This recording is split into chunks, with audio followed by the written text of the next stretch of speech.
Antônio, no episódio anterior, eu me lembro que você disse que os missionários escreveram em seus relatos que os Guarani não possuíam nem fé, nem lei e nem rei. Mas o que eles quiseram dizer com isso? Que os Guarani não possuíam sequer religião? Matilde, esse é um assunto que, para bem tratá-lo, é preciso que abandonemos todo e qualquer preconceito sobre a religião do outro, aquela que é diferente da minha religião ou do meu modo de pensar a dimensão espiritual dos seres humanos.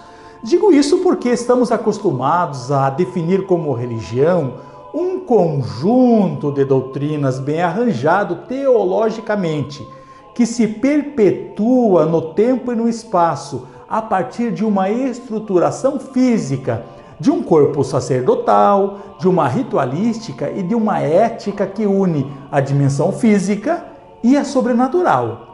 Nessa lógica, a religião do outro que não se encaixa no conceito previamente estabelecido é tomado como superstição, seita, religiosidade ou simplesmente como não religião.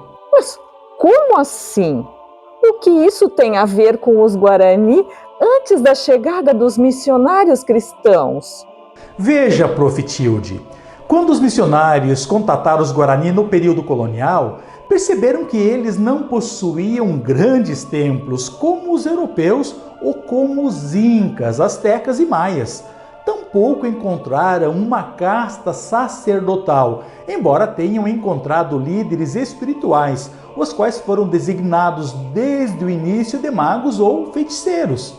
O próprio padre Antônio Ruiz de Montoya escreveu que os Guarani não possuíam ídolos, isso é, adoração de deuses falsos, embora venerassem ossos de alguns líderes religiosos aos quais possuíam grande respeito. Em outras palavras, na percepção dos missionários, os Guarani possuíam uma vivência religiosa, mas não uma religião organizada nos moldes do cristianismo católico.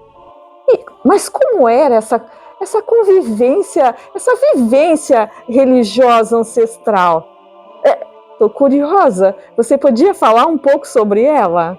Matilde, inicialmente é preciso que eu diga que toma essa vivência como religião, mesmo que muito diferente da religião cristã em vários pontos. Primeiro porque ela é uma religião mais vivencial, espiritual que monumental. Embora não possuísse templos, ela era composta por cantos e danças, assunto que aprofundaremos em um episódio mais adiante.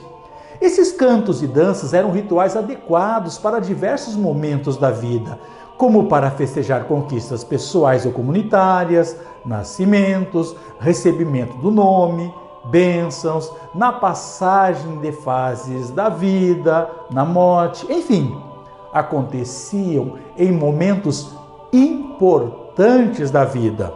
Essas celebrações eram comandadas por mestres religiosos tradicionais, os quais eram chamados pelos missionários, como dissemos, de feiticeiros. Montoya vai chamá-los também de Jerokihara, ou mestres dançantes. Adiante aprofundaremos também nosso estudo sobre eles.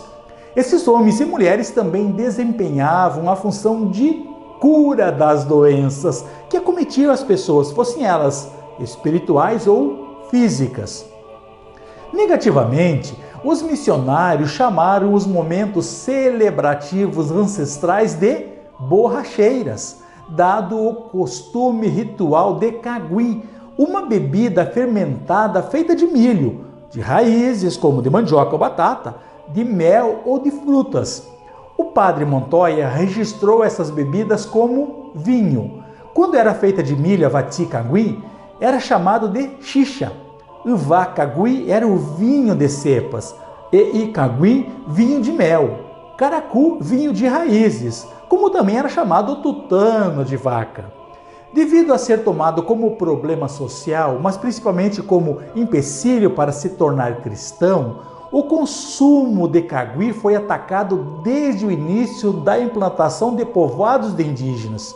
Escreveu o padre Pedro de Oñate em 1610 sobre isso, abre aspas, Tem essa gente um impedimento para ser cristão, é que todas as manhãs, às 2 ou às 3, se levantam para beber e dura a borracheira até que amanhece. E todas as vezes que hão de ir à caça ou a outra coisa de comunidade, fazem borracheira comum, que dura 2 ou 3 dias. Fecha aspas. Quer dizer, os Guarani possuíam outra forma de contato com o mundo espiritual com a qual os missionários não estavam acostumados. O mesmo pode ser dito do batismo tradicional, o ritual de nominação comandado pelos mestres tradicionais, no qual a palavra alma era assentada na pessoa através de um ritual altamente elaborado e que envolvia o canto-dança e a xixa. Não se pode negar que os rituais de antropofagia eram também rituais religiosos, como adiante veremos. Bem, como o nosso tempo é curto, você podia falar um pouco sobre os pontos de encontro que essa religião tradicional guarani possuía com o cristianismo e que possibilitaram a aproximação entre ambas as manifestações religiosas? Sem problemas, Matilde. Mesmo que correndo o risco de estabelecer a simplificação de um fenômeno que necessita de um cuidado minucioso para bem analisá-lo, diria que um primeiro elemento de aproximação se refere à noção da imortalidade da alma. Mesmo que haja uma diferença crucial entre a noção tomista de alma humana, a qual é una, embora englobe a dimensão racional, sensitiva e vegetativa, e a alma para os Guarani, a qual pode ser múltipla, além de ser palavra-alma. Em ambas as tradições religiosas, a alma subsiste à morte corporal. Há também outras diferenças entre o cristianismo e a religião tradicional guarani relacionada a isso, pois tradicionalmente o cristianismo acredita no céu e no inferno, ao passo que isso não faz sentido na cosmologia guarani.